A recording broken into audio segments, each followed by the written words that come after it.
Good morning, everyone. Ladies and gentlemen, we will call the May 14th, 2019 meeting of the Charter Authorizing Panel to order. I'd like to welcome everyone who's here. Would ask that you check and silence your electronic devices. And as chair, it's my goal to facilitate a fair and responsible hearing. I will request that each person speaking please state your name and title for the record. I will ask that you continue to speak clearly in the microphone for the benefit of the panel, the audience, and the viewing audience. This meeting is being live streamed and recorded, and Ms. Sharon Hill, the court reporter, will be providing a transcript of the meeting and will be posted on the ADE website. So our first item on our agenda is to approve the consent agenda. So I'll give you a moment to look that over, and then I'll entertain a motion. So moved to approve the agenda, the minutes. Second. Okay, I have a motion and a second. All those in favor? Aye. Okay, so let's move on to our action, our action agenda. We've got several items on here today, and I believe Ms. Perry's going to present our first action agenda item. Good morning. Virginia Perry, Program Advisor, Public School Accountability. The first item on the agenda comes from Future School of Fort Smith. On October 14, 2015, the Charter Authorizing Panel approved the application for Future School of Fort Smith. The charter is approved to serve students in grades 10 through 12 with a maximum enrollment of 450. Representatives of Future School of Fort Smith, Mr. Superintendent Boyd Logan should be on the phone this morning for the panel if you have any questions for him and to actually present the information on their amendment request. Okay, so we will have, the applicant will have 20 minutes in order to provide any information or update. So can you tell me again who we have on the phone, if you'll state your name and title for the record? Sure. Yes, this is Boyd Logan, Superintendent of Future School. Can you hear me? I think we can. Can everyone hear Mr. Logan? Okay, yes, we can. So we'll let you go ahead and begin. Excellent. Yeah, I apologize for not being able to make it down today. We are graduating our first senior class today. So things are a little exciting around here. We're having a senior breakfast this morning, and so I was, and of course we have graduation practice and all that good stuff. So I apologize for not making it down today, and for being forced to call in. But a little bit background on this, what we're requesting. So we're requesting an amendment for our planned instructional day. We've already been granted this amendment for a one-year waiver for this year, and so we're requesting from the panel that this go into effect in the following school year, and then it lasts for the duration of our charter. The background on this amendment was actually when we initially, or this waiver was when we initially submitted our charter the first year. This was added on as a bring-in agenda, or a bring-in waiver, and was distributed to the panel for the seat time waiver. We did go back and look through the transcript. It was referred to within those transcripts, and so it was actually, whenever our charter was approved, this waiver was actually approved as well. Whenever we had a visit from Standards and Assurances this year and went through, we realized that this amendment was not, or this waiver was not on our charter. So despite it was approved initially, but it's actually not on our charter. So that then triggered this chain of events where we are now asked, or we asked for a temporary one-year waiver to add it into our charter to bring us into compliance for this year. And then we're asking for this waiver to be added for the remainder of our charter for the following 2 years as well.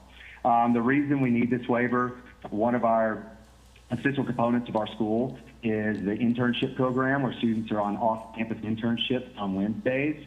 We have a little shorter instructional day on that day to allow teachers to be out visiting those internship sites as well.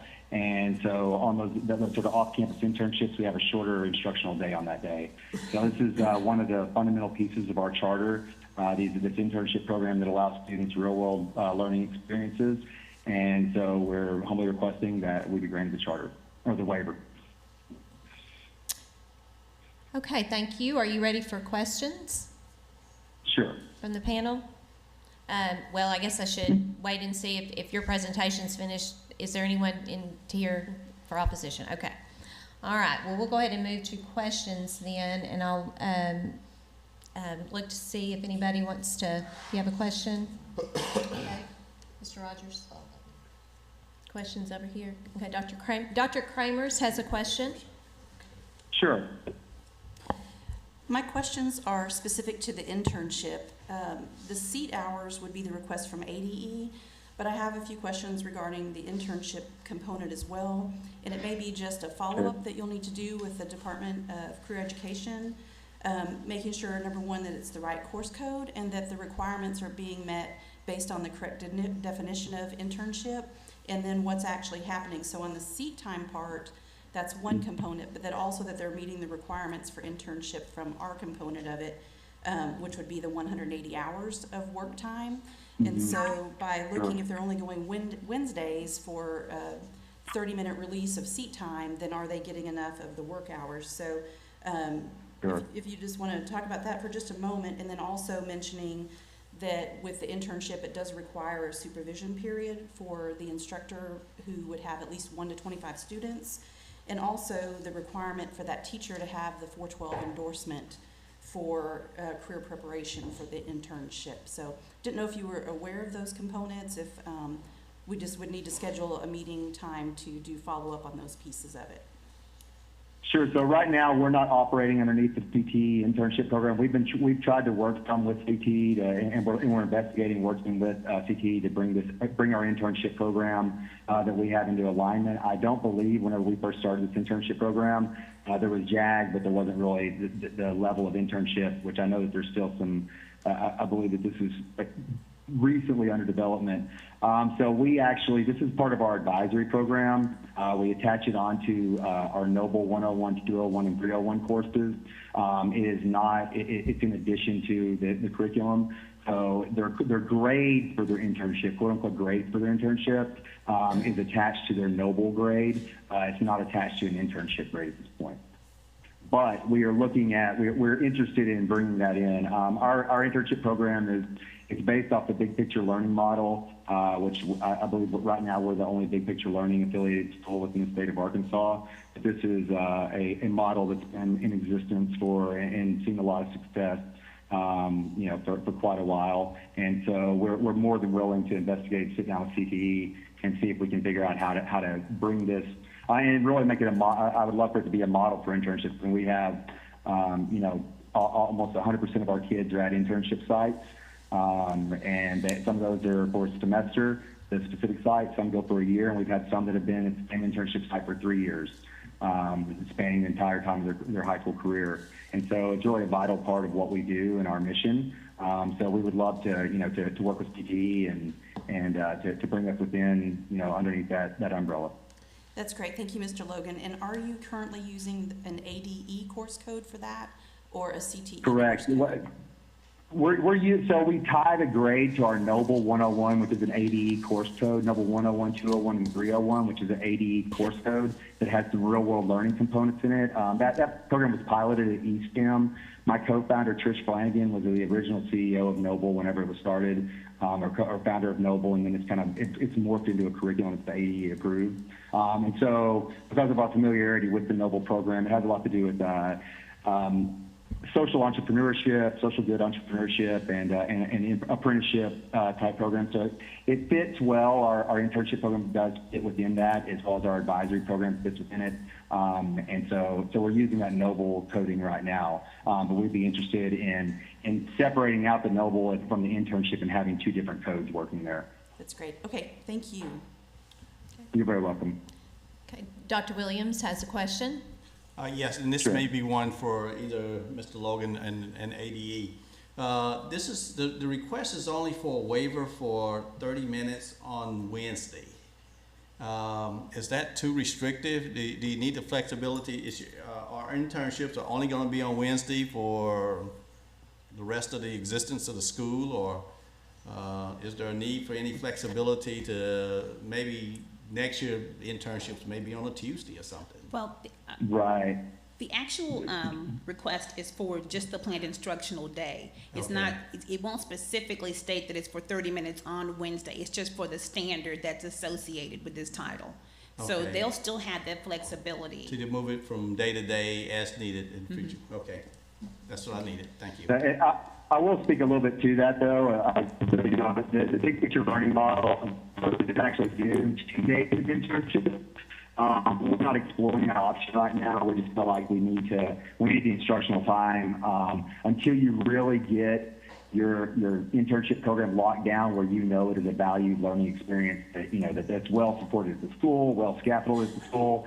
Their recommendation has been to not explore that 2 days of internships. So we're gonna for the remainder of our charter for the remaining 2 years, we're gonna stick with the 1 day of internships at this point, and then reevaluate at the end of that. Okay, thank you. You're Okay. very welcome. Mr. Baldwin now has a question. Can you describe for us what an internship program looks like? Absolutely, I'd love to. So our students enter in, and a lot of times you'll see internships or apprenticeship programs allied with specific industries, and we do actually have some students that are involved. ADV, they just started a big internship program up here in Fort Smith, and so we have one student that's participating in that. But the way our works is when the student enters in 10th grade, their advisor oversees sort of a career development curriculum for them, or career exploration curriculum for them. And we're really excited about the opportunity to use Naviance or one of the other platforms, and that the state's providing those for us for next year, because we've been exploring paying for one ourselves. So we're excited that's going to be an option next year for us to use, and we're going to be at the fair in June to look at those and explore which one we want to use. But they come in and they do a variety of interest inventories, career exploration pieces. They also start to kind of get taught what it means to be a professional in the workplace. And what they do at that point is, once they've kind of narrowed in on some areas they may want to focus on, they go through an exploration process. So they'll call 10 manifestations of that industry or of that occupation within our area. And they'll call those 10, and from those 10, and basically they're just doing informational interviews at this point. After that, they narrow that down. Hopefully, out of those 10, some of them seem receptive to potentially doing a shadow day. So they'll go on 3 to 4 shadow days out of those initial 10 as they narrow them down. And then after those shadow days, hopefully it would call it almost like a speed dating process, that you hope that one of those kind of starts to culminate into an internship. Once they say, I think I want to do my internship at this place, we call that place of employment and see if they're interested in hosting the student. At that point, the student's advisor will go out to an internship setup meeting, and they'll lay out sort of the groundwork of what the internship is, what the student's expectations are around a student, what the check-in procedures are, all that sort of thing. And then the student stays in that internship for a couple of weeks, just journaling on what they're seeing, what they're interested in. And at that point, the advisor goes back to the internship site, and they do what's called a project setup meeting, because our interns are not just supposed to be there sweeping or making coffee or doing things like that. They're actually supposed to be exploring a project that they're interested in that's going to bring benefit to the internship site, as well as stimulate the student's interest. So that can look a lot of different ways. We've had students do spay and neuter campaigns for the Humane Society. We have one student that interns with a local oil and gas company who is actually doing gas well auditing for them, which how he finds that interesting is amazing. But he's very interested in mathematics and accounting and things like that. And so it just depends.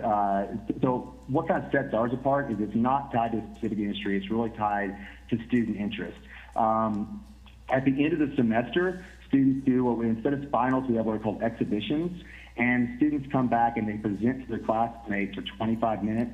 They catalog a lot of their learnings they've had within the school building as well, project out their goals. But a big piece of that exhibition is where they talk about what they've done at their internship, what their project was. They need to demonstrate something from their project that they can demonstrate to their classmates, and really kind of try to encapsulate what they've learned out of that internship process. And so at the end of the semester, they may go back to that internship they found, or they may start the process again if they found out that I'm not interested in that field, or this isn't a good fit, and they may start the inquiry process again to start finding a new internship. Okay, this is Ivy Pfeffer, and my question may be actually a little bit more for department staff. But as I was looking through this and as I listened to you, it seems as if students may be actually there may be increased learning time, and I know that's not part of the planned instructional day, but at the same time, it is part of their planned.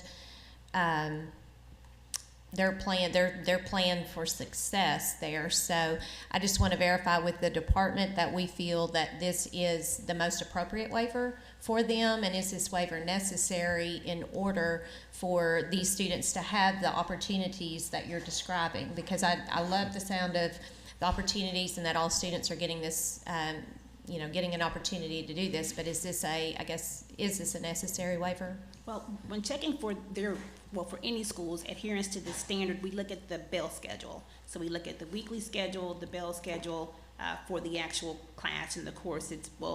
For the actual school itself. And so when you look at the actual bell schedule, it's short.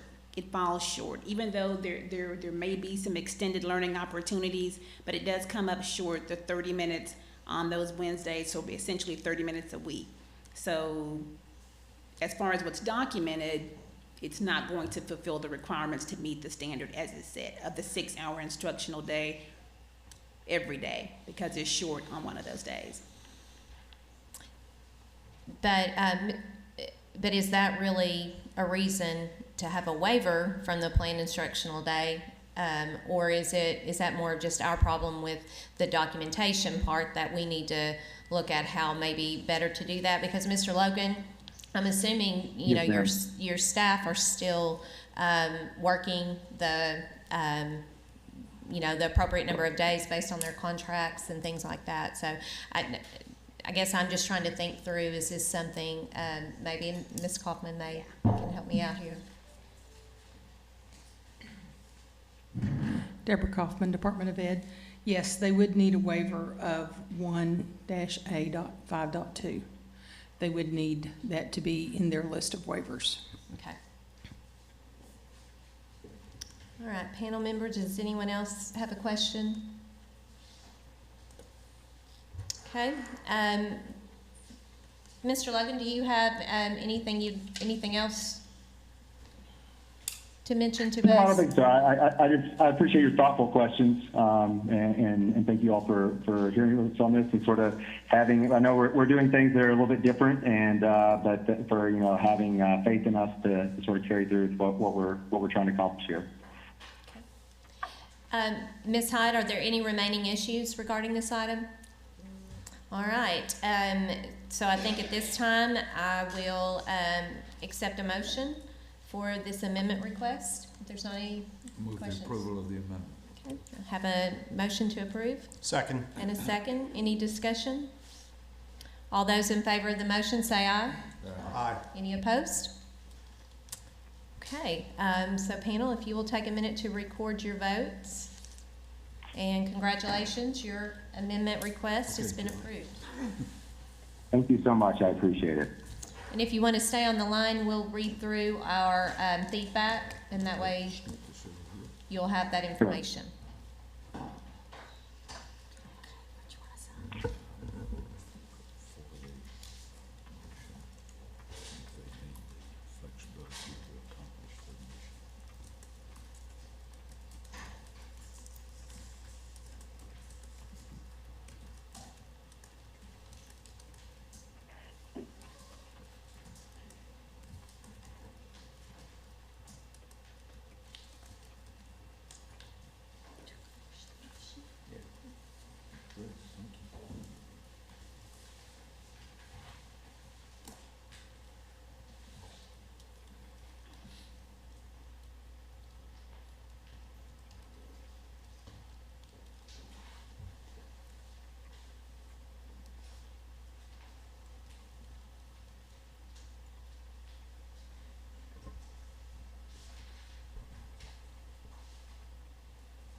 Okay, Mr. Wilson, we'll let you go first. I vote for the motion. I think the school needs the flexibility to accomplish their stated mission, and it sounds like they are. Okay. Mr. Rogers noted that he has no concerns and voted for the motion. Dr. Williams? Support the motion. The amendment will allow future school students the opportunity to participate in internships that will enhance learning opportunities. Dr. Kramers? I support the motion to approve the waiver for seat time instructional hours to provide internship learning opportunities. And Mr. Baldwin? I also support the motion. I feel the waiver is appropriate and supports the internship program. Okay, thank you very much. And Mr. Logan, I think Dr. Kramers will probably be available if you all do have any questions on the internships and as you want to expand those into those career pathways. So I would encourage you to reach out to her as well. Excellent. We look forward to doing that, and I'm going to go graduate some kids today. Okay, congratulations. Thank you. All right, so our next agenda item, hang on just a moment, let me find my place here. Got my pages mixed up. Yes, okay, so the next item on our agenda is a request for a charter school amendment for Capital City Lighthouse Charter School. So Ms. Perry, will you tell us about this amendment request? Sure. On October 15, 2014, the Charter Authorizing Panel approved the application for Capital City Lighthouse Charter School. The charter is approved to serve students in grades K-12 with a maximum enrollment of 750. Superintendent Lanisha Roberts is present today to request amendments to the current charter. Okay, will all representatives of the charter and anyone speaking in opposition please stand to receive the oath? Okay, if you'll raise your right hand, do you swear or affirm the testimony you're about to give shall be the truth, the whole truth, and nothing but the truth? Yes. Okay, and you have 20 minutes to present to us. Good morning. We are requesting to Please state your name and title for the Lanisha record. Roberts, Superintendent for Capital City Lighthouse Charter School. Today we come requesting two amendments. One is for uniform dates, as well as the district student guidance counselor ratio. We did receive a one-year waiver from the commissioner for the remainder of this year, but we want to request this waiver for the duration of our charter. So with the uniform dates, we currently have 190 school days for our students. And of course, the surrounding districts, they always get out a little earlier than we do, which sometimes if parents have kids in both those schools and ours, it could cause some attendance issues. So we would like the flexibility to start before August 13th, if need be, to move up the time to have more instructional time as well before state testing at our schools. So we're asking for that waiver. The district student guidance counselor ratio, we're also requesting that amendment. We do provide those services. We do contract with the counseling center to provide a lot of those services, but we also make sure that our students are receiving those services through our advisory, where teachers are really working with the students on college and career readiness, as well as social and emotional learning. But we do provide those services within our charter. And we have previously had these waivers with our initial charter approval. Okay, is there anyone here to speak in opposition? No. All right, are you ready for questions? Yes, ma'am. All right, I'll start down here on my right. Do you have any questions, Mr. Baldwin? So I'm reading your waiver request. Help me, you're requesting start date for August 13th is the date. That's just when we're starting this year, but we put that down in order if we needed to have the flexibility to push it up. How far would you push them? What are your Just a thoughts? week. Just a week. Yeah, just a week. So I do want to be clear that I think in the application, it says we are requesting a start date for August 13th. Yes, ma'am. So we are this year, but next year we'll probably put it up because we didn't talk with teachers about like that this year, but we do want to have that in there in order to, if we need to, for the upcoming years. We are starting August 13th this year. This year? Yes, ma'am. Okay, and I just want to make sure then it would be clear that then the ask would be going a week earlier than August 13th? Yes, yes, In the future? yes, ma'am, that is correct. Okay, and you said you do have 190 days of 100 student-teacher interaction? Yes, ma'am, 190. So that's 12 more than what your surrounding school districts would have, correct? Yes, ma'am. Okay. No questions? I just need a little bit of clarity here. I caught the same thing, that August 13th is, you're requesting a start date for August 13th for this upcoming year, but are we considering a waiver for all future years in this request also? I believe that's That is what correct. she's asking, so for Okay. 2020-2021 school year, that could be starting as early as August 6th. That is correct. Okay.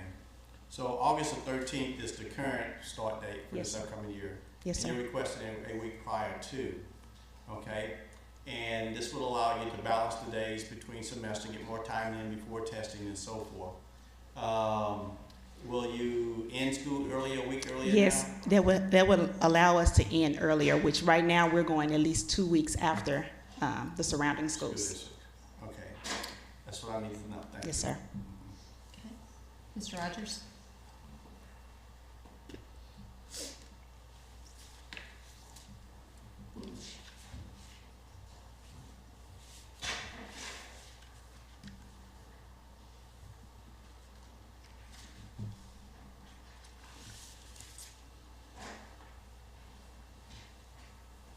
Any questions? Okay, Mr. Wilson? No.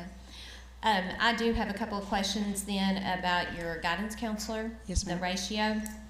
Okay, and so this is a waiver that you have had in the past? Yes, ma'am. Okay, so talk to me a little bit about what this looks like, because I think this would be one that would give me concern as far as our students getting the right type of support that they need.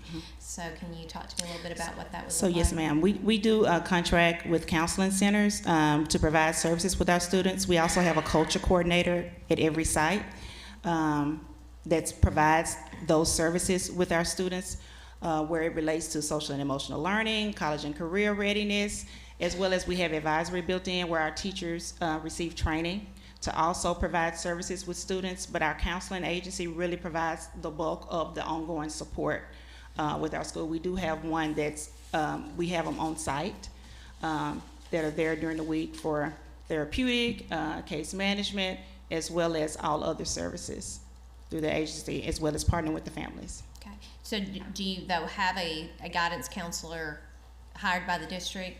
Do you have someone who fulfills that role? Yes, we work with specific teachers, have specific groups of kids that they particularly work with daily. Okay, but do you No. have a guidance counselor? No, we have a waiver for the licensure for guidance counselor, but we don't have a particular like one set person with our students. We have approximately 200 students. Can I just also add this very quickly for the sake of clarity, because it'll come up again with another school that's asking for the same waiver. Under the old set of You may need to standards, get in the microphone. I'm sorry, Ms. Fair. under the old set of standards, a couple of the charters actually had a waiver from the guidance counselor position and also the ratio requirement. During the standards transition last fall, we didn't catch, didn't necessarily catch the ratio component. So a couple of them were missing the ratio component, so they had to come back and get the 1-year standards waiver. Okay. So they had the waiver of the position, but just not the ratio. Okay, so this school already has a waiver from the position? They do. Okay, just not from the ratio. Okay, and so I think what I would ask you to do then is just to consider in the future if having a waiver from that position really is long-term what you want to be looking at, because I know you've been here and we've looked at some adjustments that you're making. I just feel very strongly that the role of the school counselor, and even though you may be providing services to kids, we want to make sure kids are being taken care of. Yes, absolutely. Okay, so Yes, ma'am. we can have that conversation in Yes, the ma'am. future. One last thing. Yes, Their ma'am. contract ends June 30th of 2020, so they'll be up for renewal shortly. Okay, thank you, Ms. Perry. Okay, Just a follow-up question.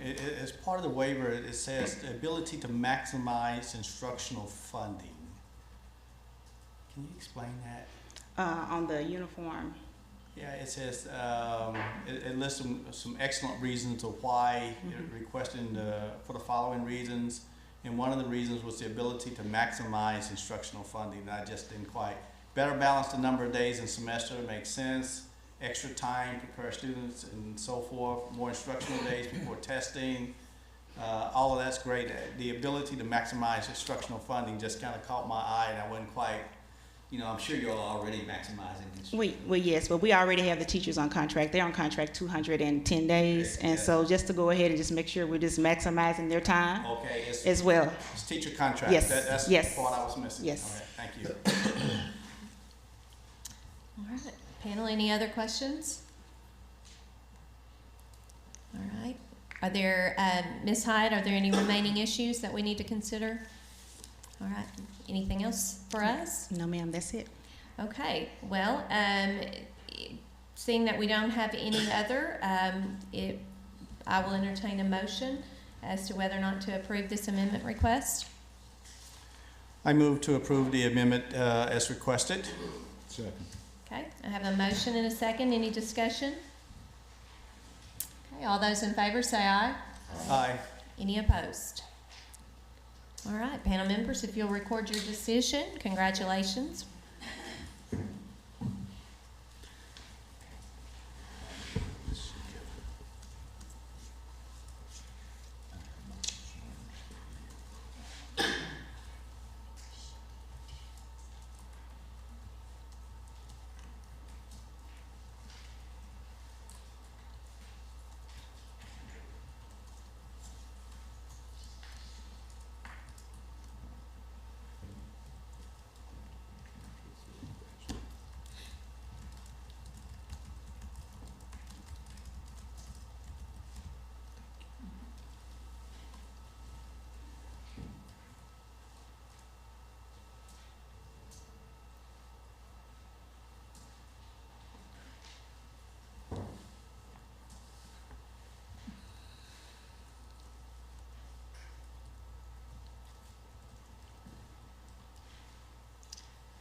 Okay, Mr. Rogers, we'll start with you on giving feedback. I voted for the motion. I support the amendment and see no concerns with the request.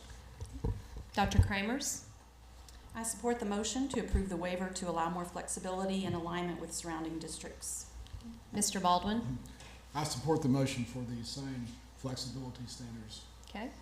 Dr. Williams? Support the motion. The waiver will allow more days for teaching and learning prior to testing, more closely aligned to surrounding schools' ending date, and to better balance the days in each semester.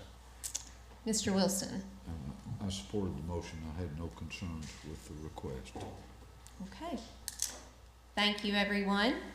And we will move on to item number 3 on our action agenda, which is an amendment request for Haas Hall Academy. On January 12, 2004, the State Board of Education approved the application for Haas Hall Academy. The charter is approved to serve students in grades 7 through 12 with a maximum enrollment of 941. Superintendent Martin Schottmeyer is on the phone to request amendments to the current charter. Okay. Dr. Schottmeyer, are you there?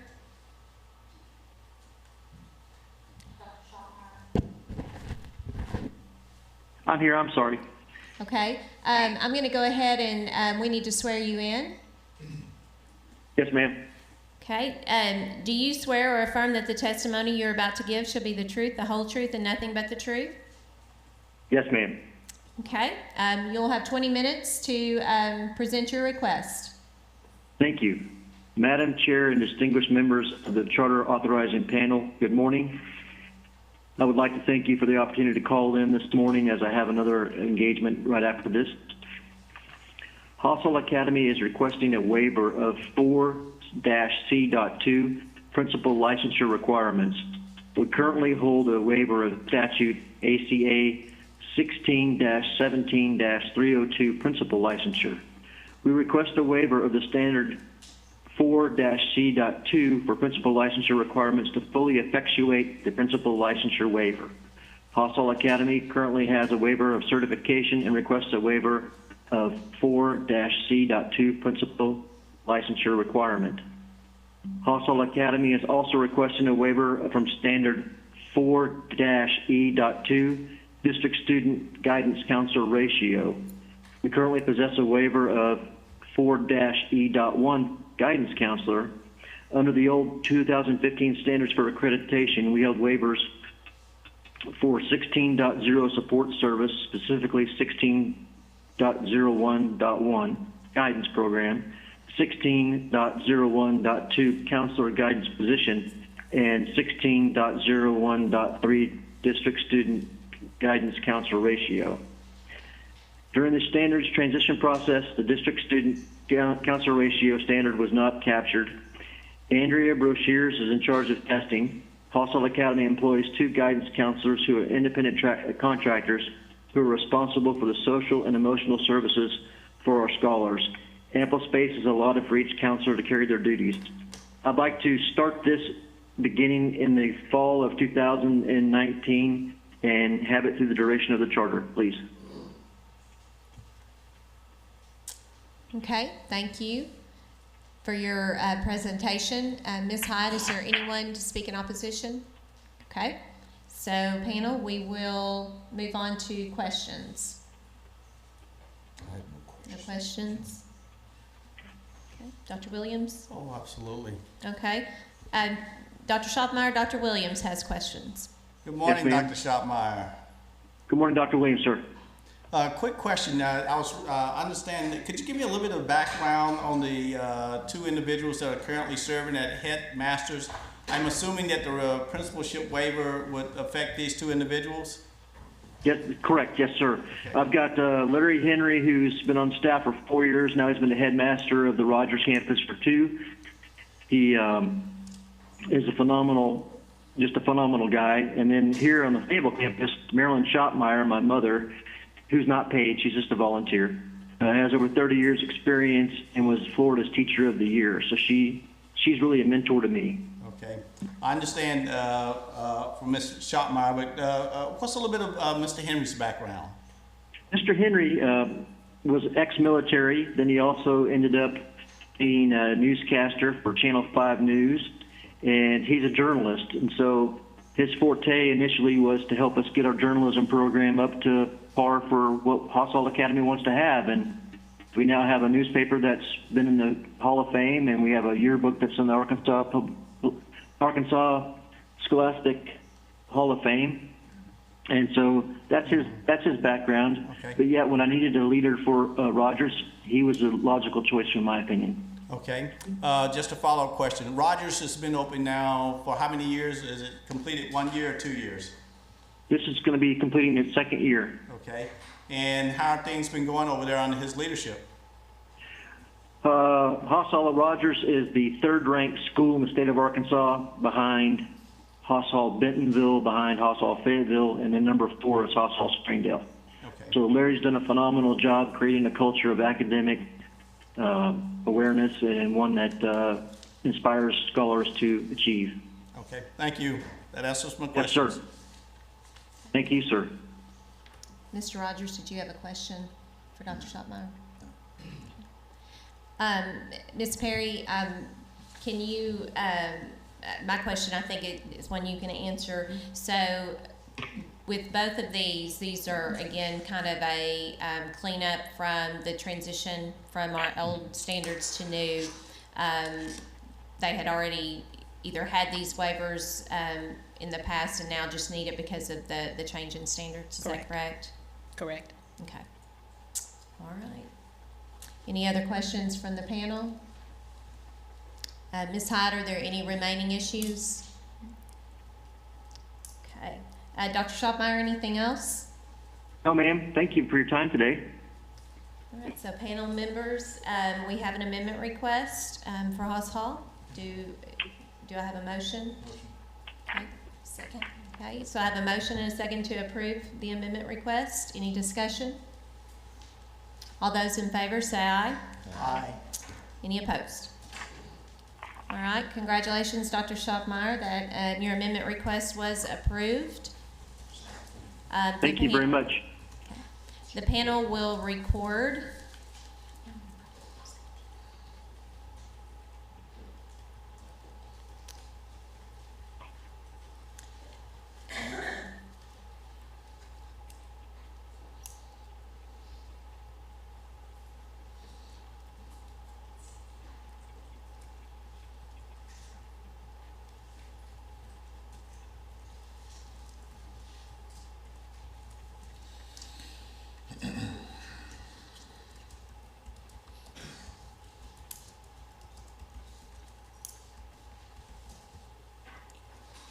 Okay, and I'm going to break with tradition of having each one of you read out your responses because these are all pretty brief and all saying the same thing, that based on the fact that the panel members didn't have concerns and that this is pretty much cleaning up waivers that were already in place. I think that was the justification. So thank you, Dr. Schoppmeyer. Thank you very much. Have a nice afternoon. All right, we are moving right along. We are to item number 4. Is that correct, Ms. Perry? Yes, ma'am. All right, this is a request for an amendment for Jacksonville Lighthouse Charter School. So, Ms. Perry, please update us. On November 3rd, 2008, the State Board of Education approved the application for Jacksonville Lighthouse Charter School. The charter is approved to serve students in grades K-12 with a maximum enrollment of 1,019. Superintendent Lanisha Roberts is appearing before the charter authorizing panel to request amendments to their charter.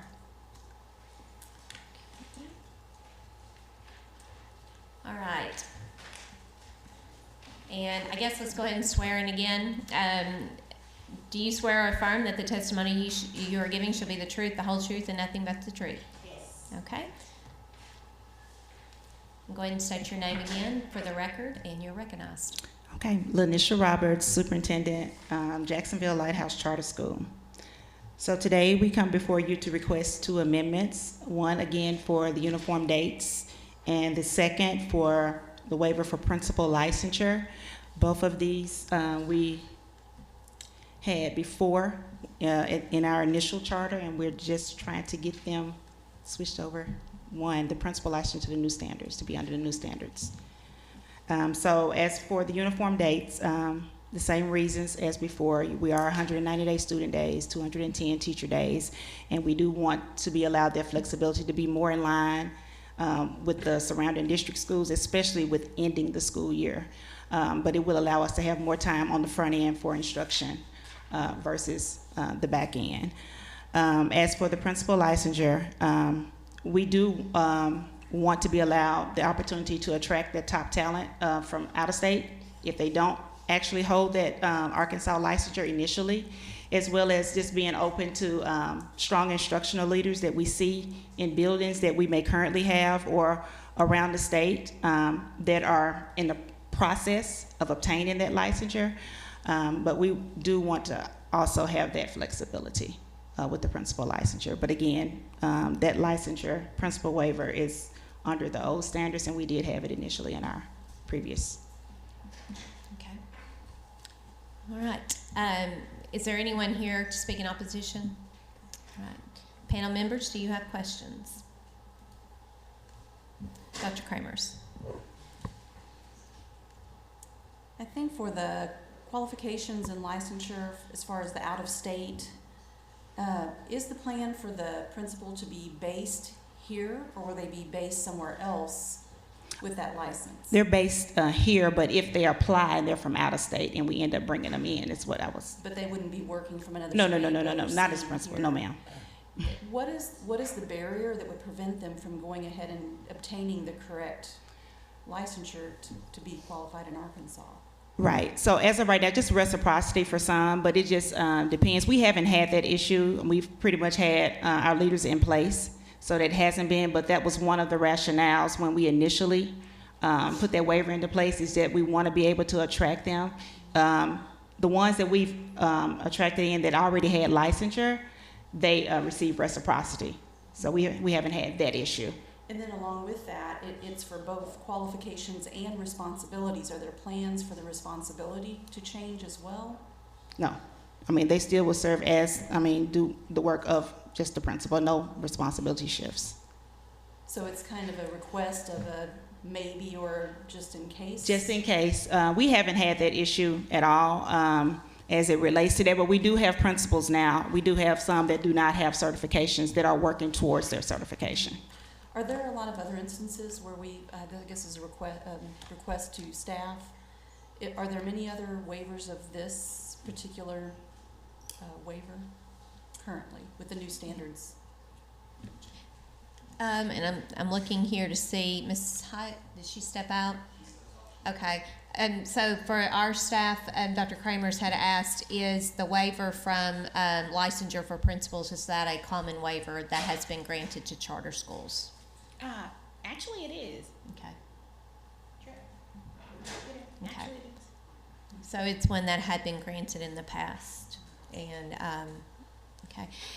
Something that you mentioned, and I, kind of want to pick up on that. You, with all the scenarios you gave, though, you indicated that you're basically what you would see is that someone would be working toward the licensure requirements. Is that something you've done in the past, or is that just a commitment that you would want to make, that you want the flexibility in hiring, but long term you would seek to have that person fully licensed as an Arkansas administrator? I would say both.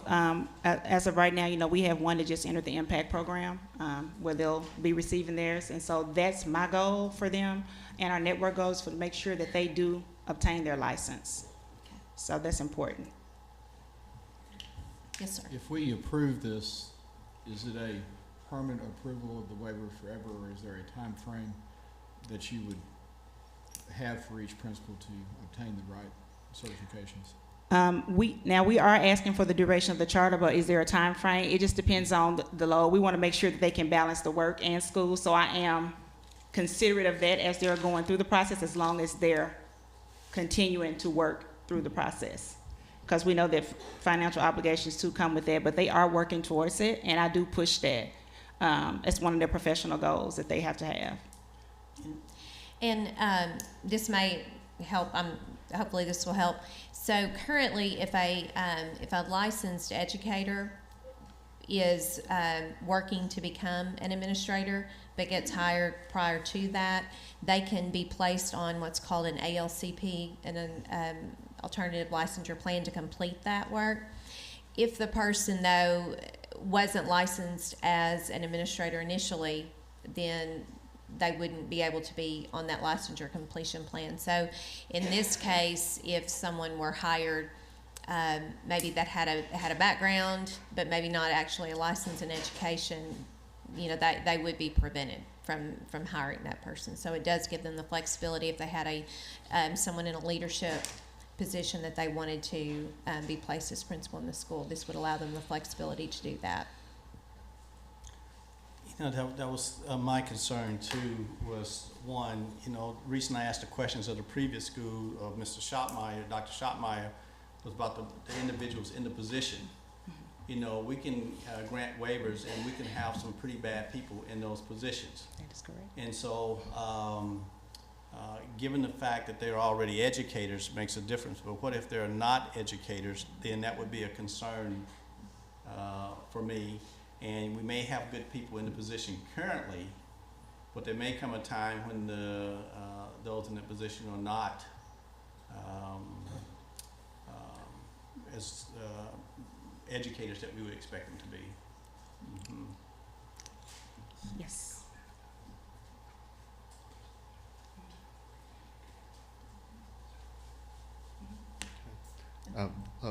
Dr. Pfeffer, may I speak briefly? Please state your name for the record, and you're recognized. Will do. Trip Walter, Staff Attorney, Arkansas Public School Resource Center.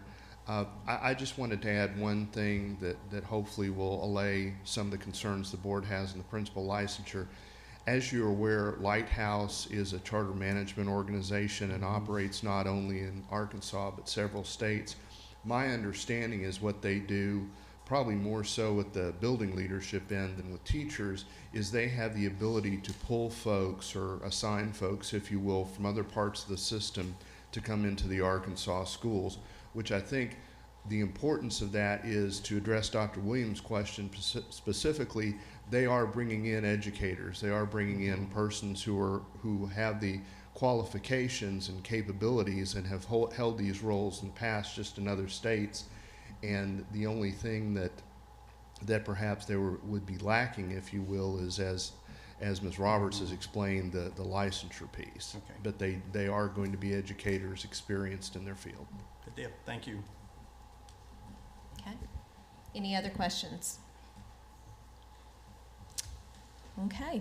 If there are no more questions, I'll entertain a motion for this amendment request. So moved. have a motion to approve from Mr. Wilson. Do I have a second? Second. Okay. Any discussion? All those in favor say aye. Aye. Any opposed? All right, congratulations. Panel members will record their responses.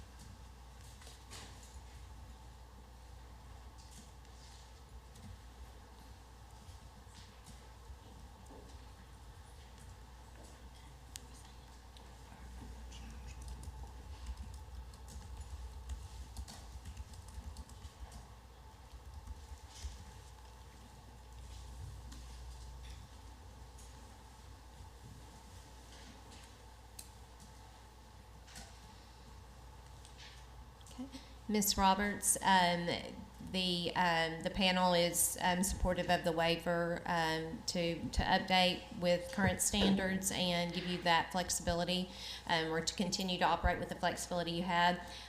Do any panel members want to give any additional information? No, we had a few concerns expressed about the leadership, but I think that with Mr. Walters' explanation, that does help us feel better about the quality of leadership that will be sought for your school. So we appreciate your willingness to work with them on that. All right. Thank you very much, and I think we will continue on. Does anybody need a short break, or are we good to go? Keep going. Keep going. All right. We are at item number 5, which is an amendment request for Pine Bluff Lighthouse Charter School. On November 8th, 2010, the State Board of Education approved the application for Pine Bluff Lighthouse Academy. The charter is approved to serve students in grades K-8 with a maximum enrollment of 650. Superintendent Lanisha Roberts is appearing before the charter authorizing panel to request amendments to the current charter. Okay. And if Ms. Hyde, if she's been sworn in once, do I keep swearing her in each time? But Okay. don't tell the truth this time. You never know. All right, we're going to go ahead and keep moving because we know you've been sworn in. So, all right, you have 20 minutes. Lanisha Roberts, Superintendent, Pine Bluff Lighthouse Charter School. Today we're requesting 2 amendments to our waivers, the same as Cap City, the uniform dates as well as the guidance counselor student ratio. For the same reasons, for the flexibility in the surrounding districts and their start or end time is really the bigger issue, and to be allowed that flexibility to give more instructional time on the front end of the calendar, as well as for the guidance counselor student ratio. We do have that waiver for guidance counselor. So we are asking for that, those 2. All right, so panel members, this would be identical to the Capital City request. Does anyone have any questions? Okay, and when will your charter end for this school? It is 3 years. It's in 3 years. Okay. We'll start the new in August, Okay. but we have to come in yearly Okay. for an update. To update. Yes, ma'am. Okay. All right. All right. So if there are no questions, I'll entertain a motion. Move the approval of the waiver request. Okay. I have a motion and a second. All those in favor say aye. Aye. Any opposed? All right, congratulations. That amendment request has been approved.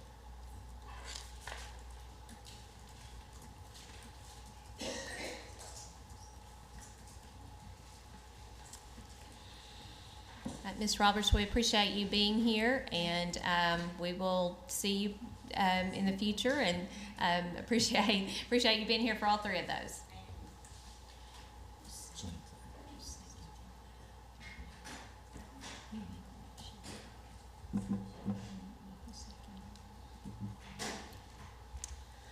Okay, we'll move on with item number 6 on our action agenda. Ms. Perry, you're recognized. On January 10th, 2011, the State Board of Education approved the application for School of Integrated Academies and Technologies, or SciTech. The charter is approved to serve students in grades 9 through 12 with a maximum enrollment of 275. School Director Katie Hatley is here to request amendments to their current charter.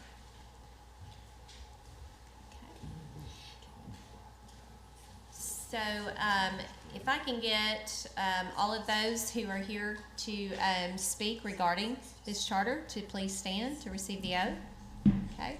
Do you swear or affirm that the testimony you're about to give shall be the truth, the whole truth, and nothing but the truth? Yes. Okay. All right. You are recognized. Please state your name for the record, and you're recognized 20 minutes. Okay. Good morning. I'm Katie Hatley, the Director of SciTech Charter High School. Madam Chair and other panel members, I come before you today. One, the original request was for the class size teaching load waiver. We received a one-year request, but we would like for this waiver to be added to our other waivers. And the reason why is our students see their teachers twice a day because of the scheduling.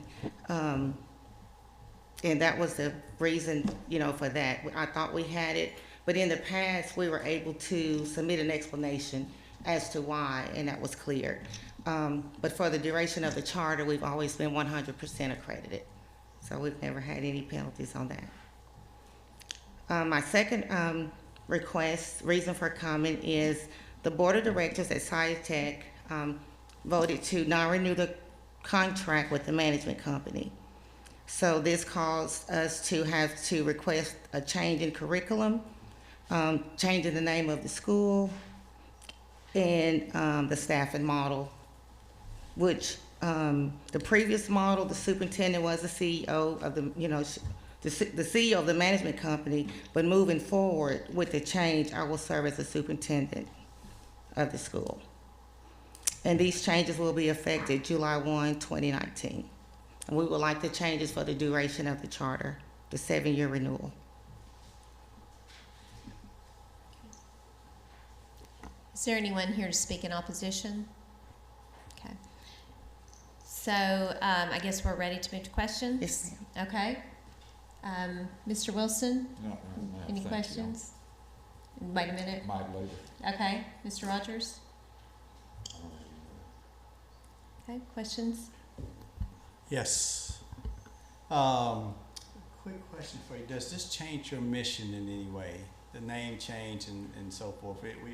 We're aware of the good work that you all do over there. Yes, sir. And the name change, is it just the name change just a result of the fact that you're changing management companies, or does it signal a change in your curriculum and your work and how you go about doing your work? Yes, sir. So the mission of the wording will change. SciTech is a licensed brand, so we could not carry on with that. Okay. The name that I put down, I just put down because Ms. Perry gave me 10 seconds to come up with a name and submit my paperwork. So that is not the name, panel, that I would like to move forward with. The actual name that I would like, and we've searched, and I work really close with Chris Bell, is Graduate Arkansas, AR. That's all we do, is take that hard-to-reach population and take the steps to get them accredited diploma. So we may see you later with the appropriate name. Yes, sir. At a later date. With the branding, yes, sir. Okay, that's fine. Thank you. What are some of the curriculum changes, curriculum instruction pieces that you plan to change? Because of course, there's no public school rating just by the nature of the charter. Yes, ma'am. From like the SS scoring and whatnot. But what are some of the changes you plan to do on the curriculum and instruction? Glad you asked. With the curriculum, Contact was a SciTech licensed curriculum, competency-based, everything. So we sought out and spoke with and collaborated with 5 curriculum companies, narrowed it down to 2 that we really felt that contain rigor, but also contain interventions and things to help our students who've been out of school for a while get back on track. And we narrowed that down to Adminum and Ingenuity. And so I think, after going back and forth, I think the board may want to go with Ingenuity.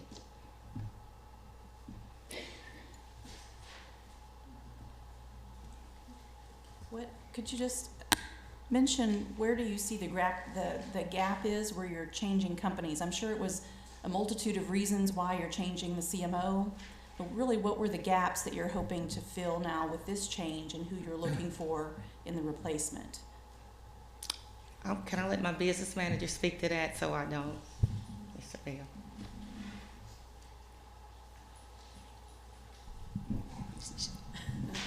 Please state your name for the record and you're recognized. It's Chris Bell. I serve as business manager for SciTech Little Rock. To speak to your question, there have been some gaps in services that we've seen over the past few years with the management company. They have, more specifically, last year changed the service offerings and pulled back a lot of the services that were previously provided. Likewise, they also reduced the management fee.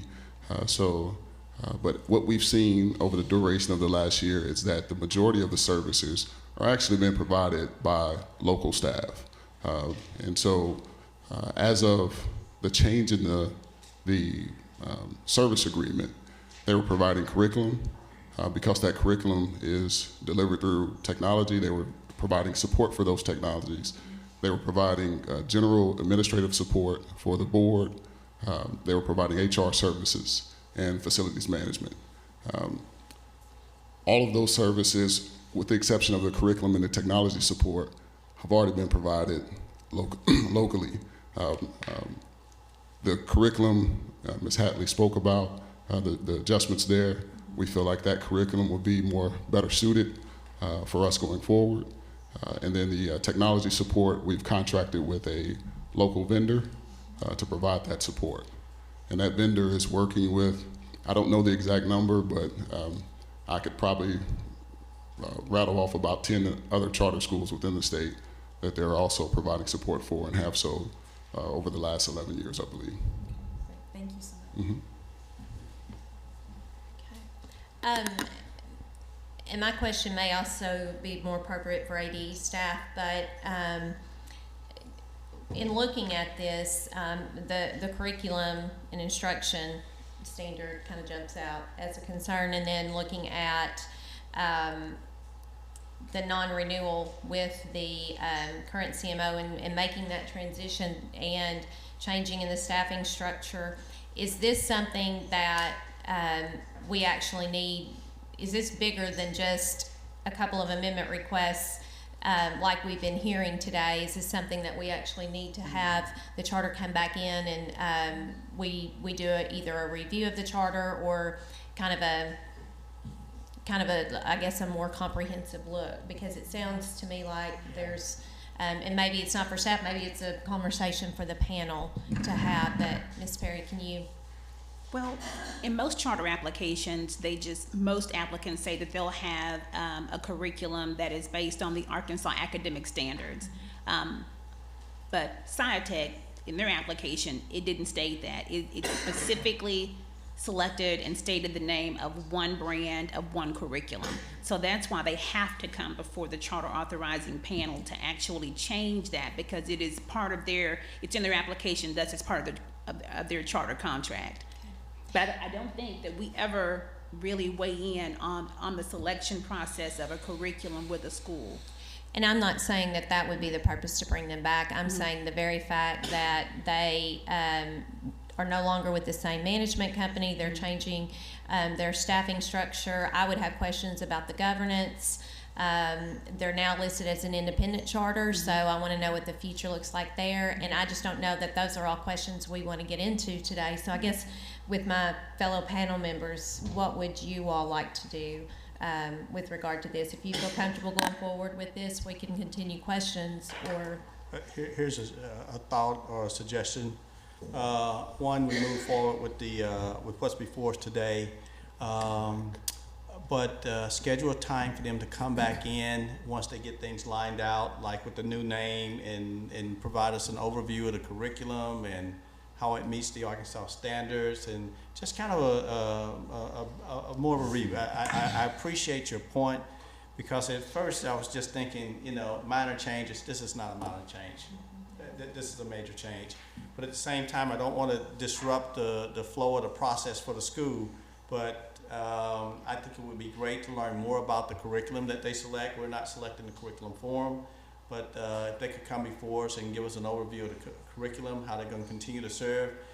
What always have impressed me about the school, one is the leadership, and two, it creates opportunity for students who normally wouldn't have an opportunity to, they would probably be incarcerated somewhere if they didn't have this opportunity. So the school, we support and respect your mission that's given.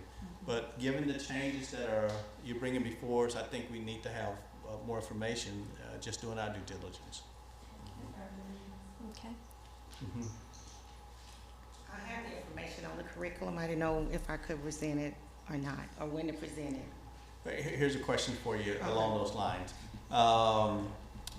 One, will the curriculum and the name change? Is everything done? No, So we've taken the steps to line up to get approval, but pretty much, like I said, that I was in favor of ingenuity, not for the pricing, but for the classes that they offered us. They offered us the all core classes, all electives, plus the CTE library, the World Languages library, for $12,000 a year, Okay. roughly. Let me follow up on that. For ADE, have you all reviewed everything that they're proposing to do? Not thoroughly, and part of that is because, like, with the curriculum changing, Ms. Mary Clay? We need to make sure everyone is speaking in the microphone. Part of the thing had to do with, part of our process has to do with waiting for approval from the actual CAP. So as far as them moving forward with the curriculum selection, we really couldn't get into that until they actually received permission to have the amendment made to their charter and change from the current curriculum before they moved forward. So a process would be for us to approve what's presented to us today, and then to come back and. Mary Claire Hyatt, ADE. So Ms. Perry's correct that if they had made these changes prior to getting approval by the CAP, then they would have been essentially amending their own charter without your approval. So they did have to come before you to get permission to, change the curriculum, change the name and all of that. In terms of then the flexibility to make those decisions, they would do that after your approval. And one thing I do just want to mention that I don't think has been covered is that they do have, my understanding is kind of a plan to transition through the end of the year, and that might be helpful information for you guys to have if you wanted to. And nothing will change. We're set until July 1. Okay. Yes, sir. Nothing will change. Okay, so to clarify, there aren't any changes prior to July 1? No, ma'am. But then after that would be when changes could occur? Yes, ma'am. Okay. Sorry. All right. That was the key. Okay, Mr. Rogers, did you have a question? No. Okay, Dr. Kramers? I would almost say, would it be prudent to wait to do the waivers until we kind of knew the larger story before, since nothing's changing until July 1, we could potentially meet and hear the full proposal at that time, just as a consideration, without doing the waivers yet. I don't. I heard Ms. I Perry have a say that. So, Mary Claire, if we didn't approve the waiver, they couldn't move forward right now. That's right. Even though their board has already voted July 1st to leave. Yeah. So Katie's school is kind of stuck in the middle if we don't approve this waiver, if I'm understanding right. That's because right. her board's voted to leave to leave the new court. The board has found somewhere else to go, so now she needs an opportunity to have till July 1st to implement it. And I think after sometime next year, if we wanted to bring it back in and see how things are going out under the new way, we'd actually be able to see what was happening then. I think right now we wouldn't really know what was going on. Okay. What is the difference between the Arkansas Annotated Code teaching load and then the ADE rules class size teaching load? Sure. So they're kind of, the way I explain it typically is like pieces of a pie. So they're the standards, the ADE rules, and then the Arkansas Code. So one is law, one is rule, and then one are the standards. And sometimes you have all three pieces, like in this case, where each one of those pieces contains something related to class size and teaching load. So in order to fully effectuate a waiver, you have to have each of the three pieces. Sometimes you'll just see it as code or as rule because it's not in all three, but in class size it is. So they need all the pieces of the pie to come together to fully effectuate the waiver. Ms. Kaufman, did you want to add something? I do, thank you. Deborah Kaufman, Arkansas Department of Ed. I do want to clarify that SciTech does meet the guidance in rules to be excluded from a letter grade or a school rating, but they do receive an ESSA School Index report. They are held accountable under federal guidance, and that they do get a thorough report card.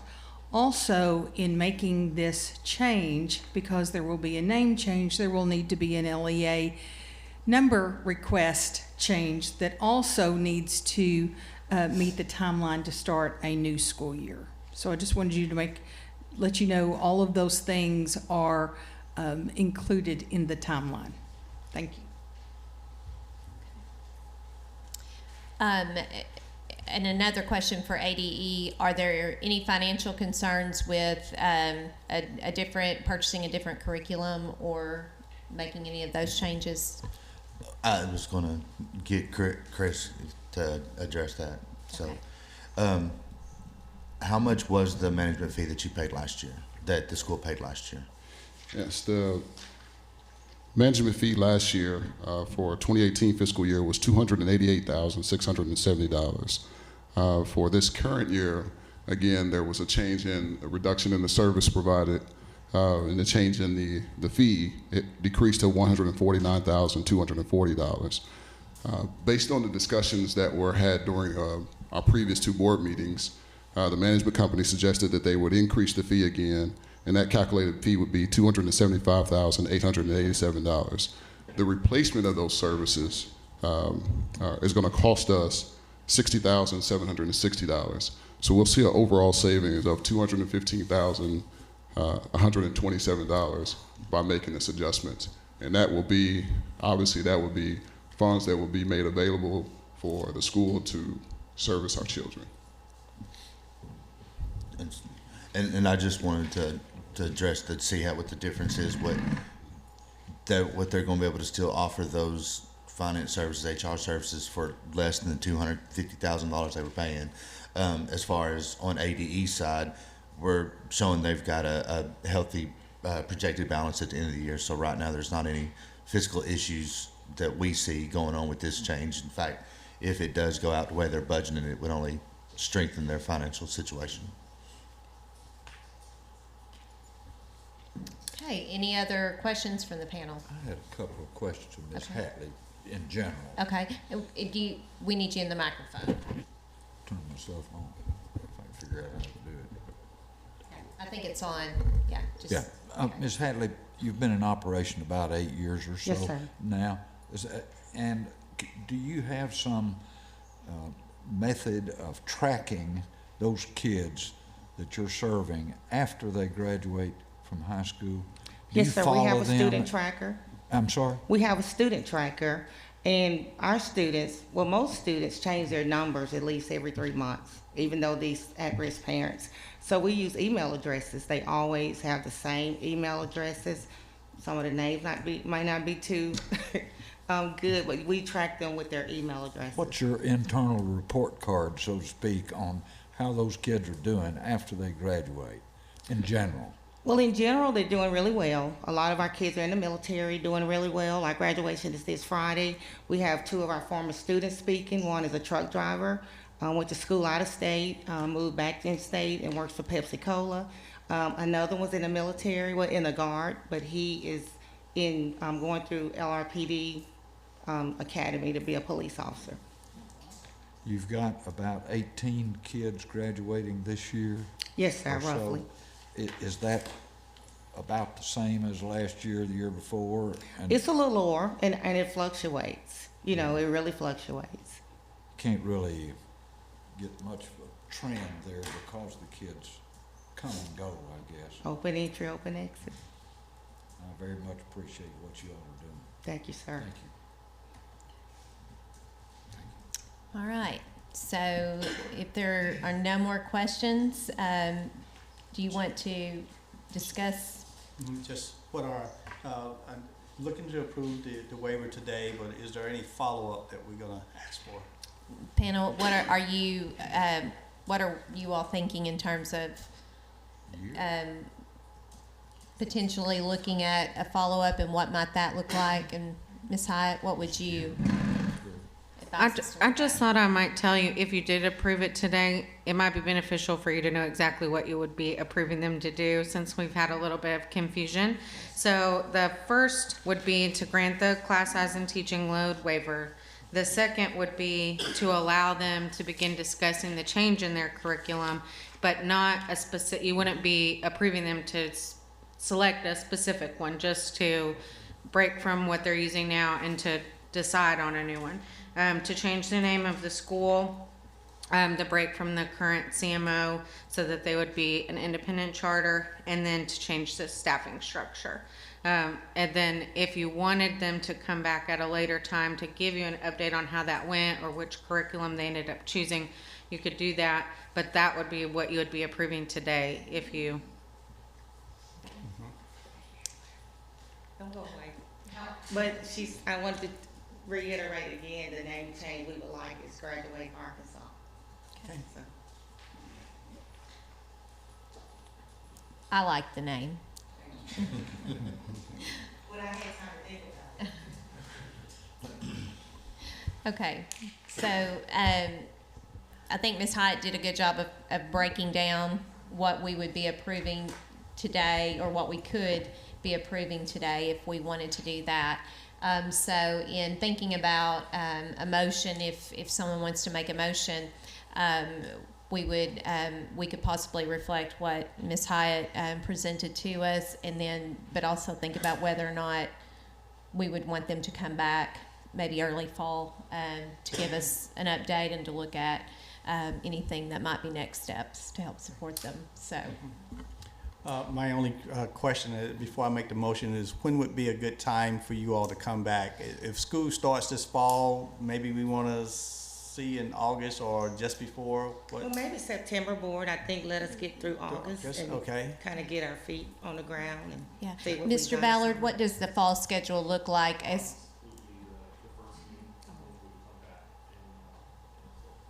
Okay, so our schedule right now is August to hear new applications, so we would already be meeting in August, and then we have an October meeting scheduled in, I think, for amendment or renewals, one of the two. So in thinking about your motion, you could think either August or October. Okay. I just have a question about Okay. Go if for we it. did it in August, what would Graduate Arts, what would they bring to us? And that's why I was actually thinking October would be better, because that way we would see that they chose a new curriculum, how the new curriculum is being done in the school, how the teachers are using that curriculum, and how the students are reacting to it. I think if we did it in August, it would still be a little premature because they're still implementing it. And so that's why I was just, and it's really what you want to see. But I think Absolutely. that's what I was thinking, is I want to see how well it's working. And that's why I was thinking October. I'm good with either one, so October works. October. Yeah. Ready for? I'm ready for a motion if you have one. Okay. I move that the waivers be approved as requested, and that the current SciTech come back to us in October to give us an update with a review by ADE of how progress has been made. Second. Okay, have a motion and a second. All those in favor say aye. Aye. Any opposed? All right. Congratulations, and if you'll give us a few minutes to record, we'll give you some specific feedback. Yes, ma'am. Thank Thank you. you.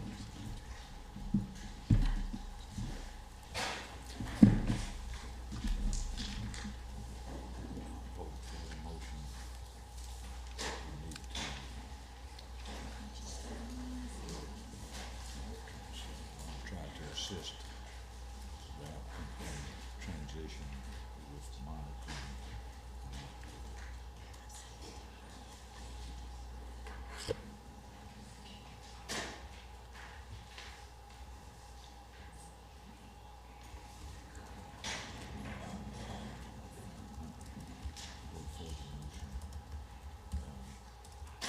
To assist that in transition with monitoring.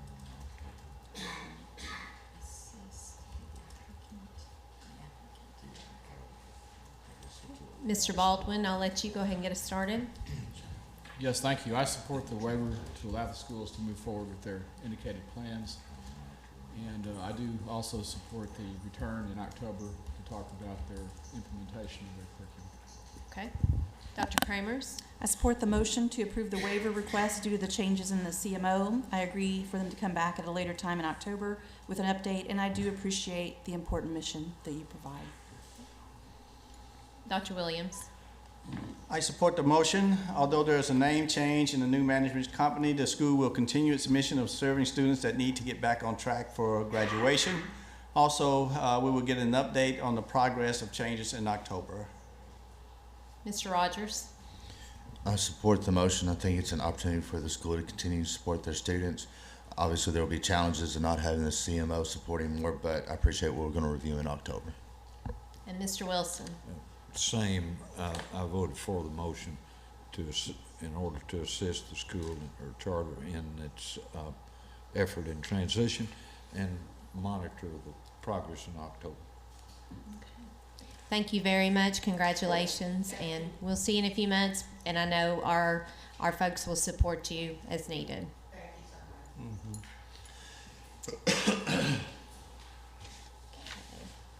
All right. The next item on our agenda is number 7.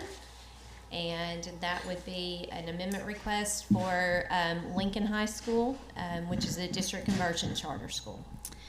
Yes, Kelly McLaughlin, ADE.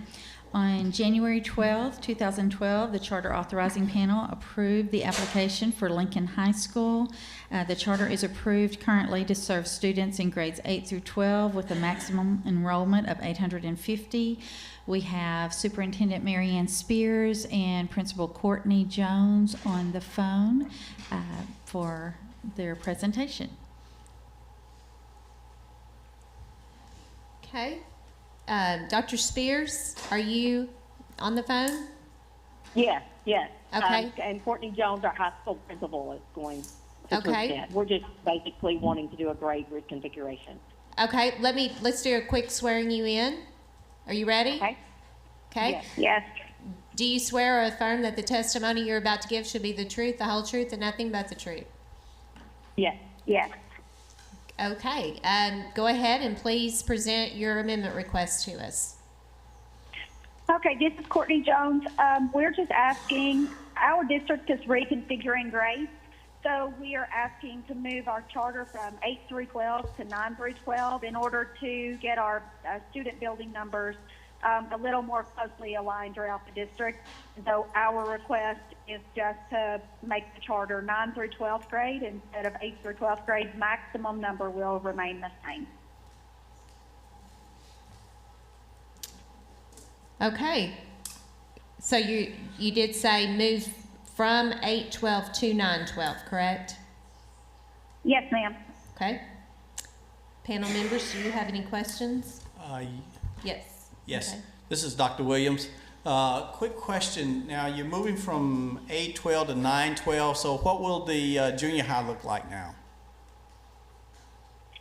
Right now, junior high, well, it's currently this school year we are a 4 through 7, and next school year we'll be looking at a 4 through 8.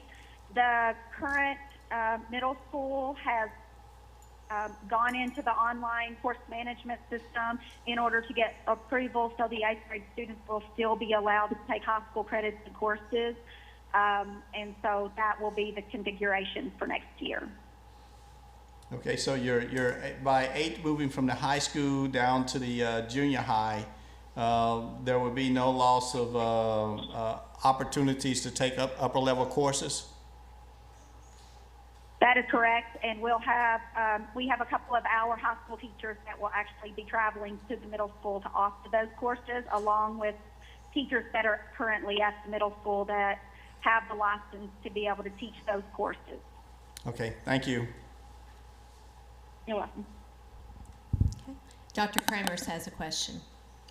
Will there be any concern for, I'm assuming this is in a different location, are there any concerns for transportation or any barriers for those 8th graders that would be kind of with the change? So we currently have a bus that runs back and forth. We're only about 5 minutes away, and so we have a bus that's on standby. We already have transportation from the high school to the middle school and middle school to high school, so we don't see any concerns with transportation. Mr. Baldwin? Yes, thank you. You probably said this, but I did not hear it. Tell us again why you're making this change. We're trying to level the buildings. The high school had the most number of students for several years, and we are just trying to level the buildings out for the elementary, middle, and high school. Okay. So there's not any challenge with ninth graders, with eighth graders being part of the high school. You're not making this change because of some problem that you're having with that. No, sir, not. We're just trying to make the buildings a little more equal. Dr. Spears, did you have anything you wanted to add? No, I mean, that's really it. I mean, we do feel it's better fit to have, we're going to have 7th, 8th, and 9th, or not 7th, 8th, and 9th, 6th, 7th, and 8th in one building of our middle school, and then 4th and 5th will be totally separate. And we just feel like we're just evening out things and putting kids together there. Will this, I'm just thinking too in terms of staffing and for the panel members, one thing that sometimes is beneficial because of middle school licensure being 5/8 licensing, they have more flexibility to be able to reach 7th and 8th grade students, and you can have that crossover with secondary, but this may actually give them more flexibility with some of their staff. Absolutely. Yes. It will definitely help us in staffing. Can I state this a little different way? This is Dr. Williams. What I was trying to is capture this. Will this amendment allow the district to better align student numbers to building capacity? Yes. Yes. Okay. Are there any other questions from the panel? If not, I'll entertain a motion. So moved. Okay, have a motion to approve. And a second from Mr. Wilson. All those in favor say aye. Aye. Okay, congratulations. And it's unanimous approval for your amendment request. And Thank you. if you'll hang on for just a minute, we'll see if there's any specific feedback from any of the panel members. If you can make that thing so I had no concerns with the request.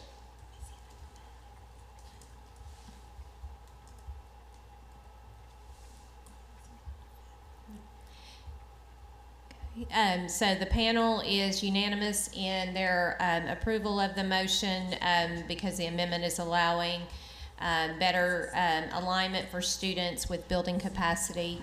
And so we appreciate y'all bringing this to us, and Ms. Kaufman's team will work with you on getting your LEA change to reflect this new configuration. All right, thank you. Thank you.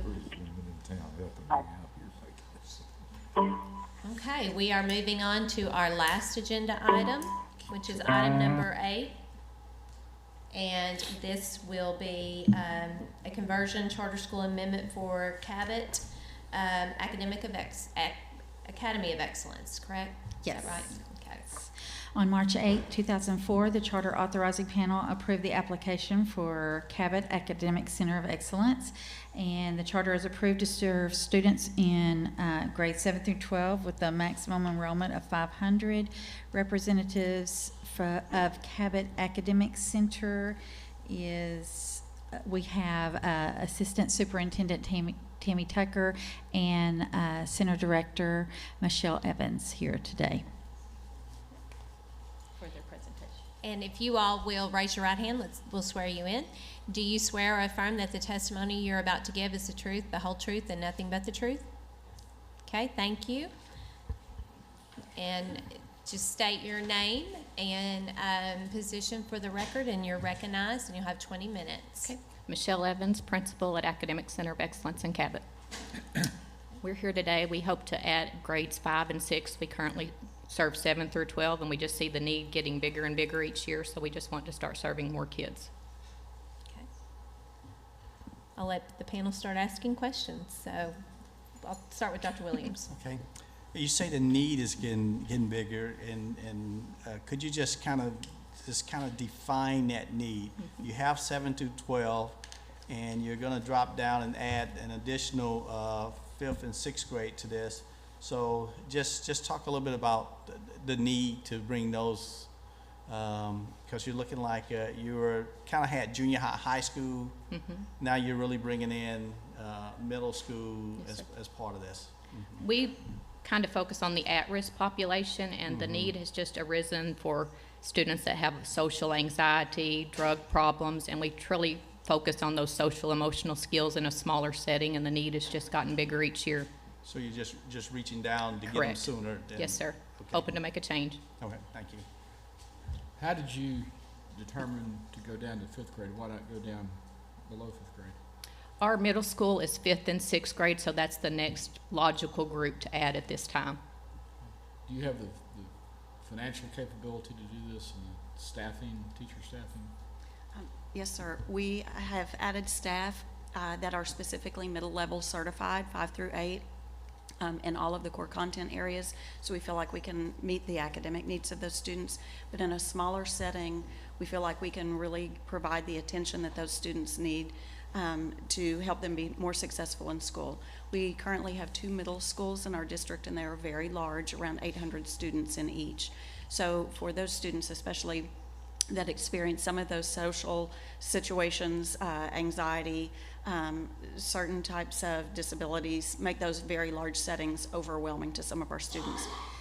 In our current facility, we have a wonderful setup where we can focus and provide a structure just for those middle level 5th and 6th grade students, so they would not be intermingled with the high school students, but we could really tailor to meet their needs.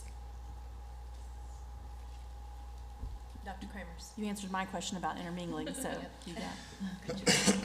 I think we were thinking the same thing. That was just wondering, because I know with your older students, their schedules are a lot more flexible. So could you just give us just a real brief description of what the day might look like for the 5th and 6th graders in this It'll environment? pretty much be a traditional school day all day long, working on the core subjects, but then we're going to pull them out for intensive counseling sessions and try to give them skills so when they transition back to a regular campus or a bigger setting, they have the life skills that they need to be successful.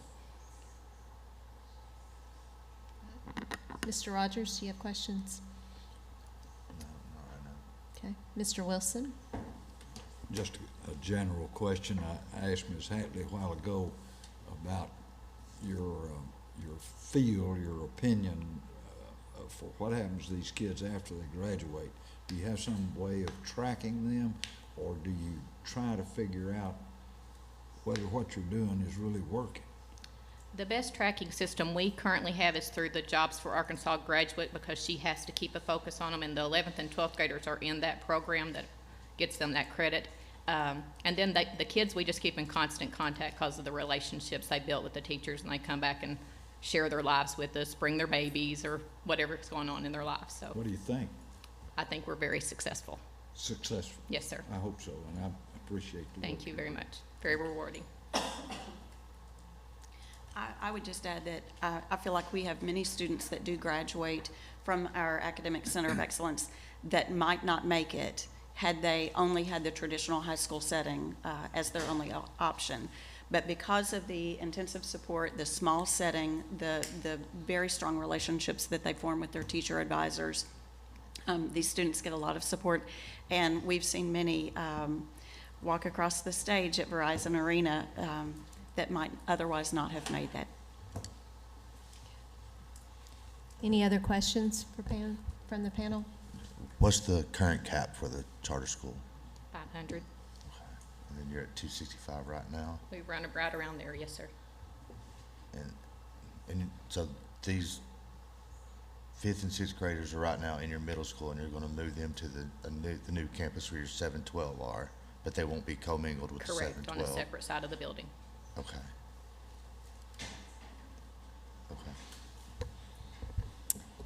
All right, if there are no questions, I'll entertain a motion. Move the approval of the amendment request. Second. Okay, I have a motion and a second. All those in favor say aye. Aye. Any opposed? All right, congratulations, and we will record our feedback.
And panel members are supportive of the flexibility to bring in the middle school at-risk students and provide them with that early intervention. So we appreciate y'all being here and waiting out the morning with us.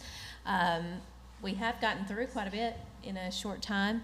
We get a bonus for that? Yes, bonus for sure. I think Mr. Ballard has a few things for us, but before you go into your part, can I have something that Mr. Wilson has asked about, and it was a very good question. You know, as far as being able to follow students, especially our charters that are serving the at-risk populations, you know, how schools are following, and it was making me think about, you know, oftentimes in the past with the student services plan, schools would talk about how they were following students after graduation, but we've never really had really consistent data on that. And one of our ADE goals for our strategic plan is to ensure that all students are successful a year after graduation, either enrolled in some type of post-secondary education or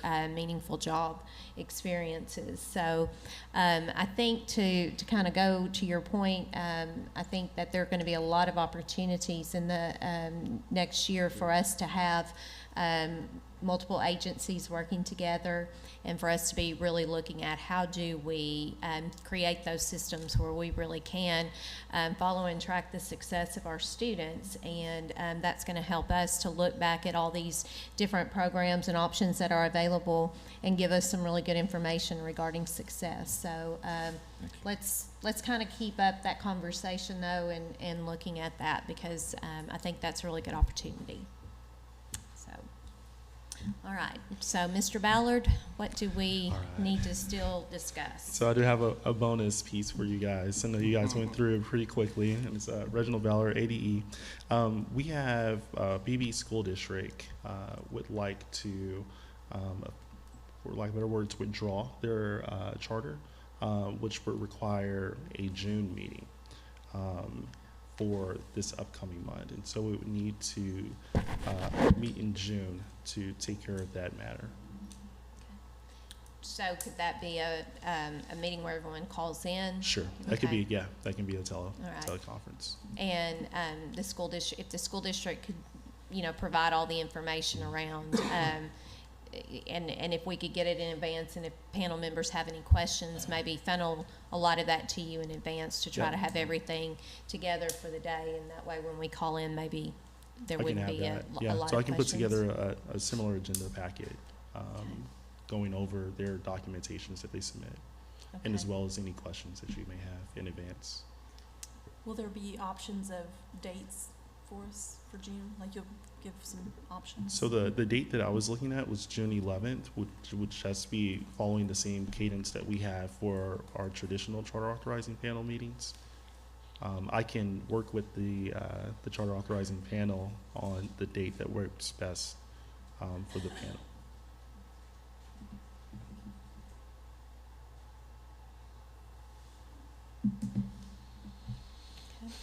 June 11th, would that work for panel members?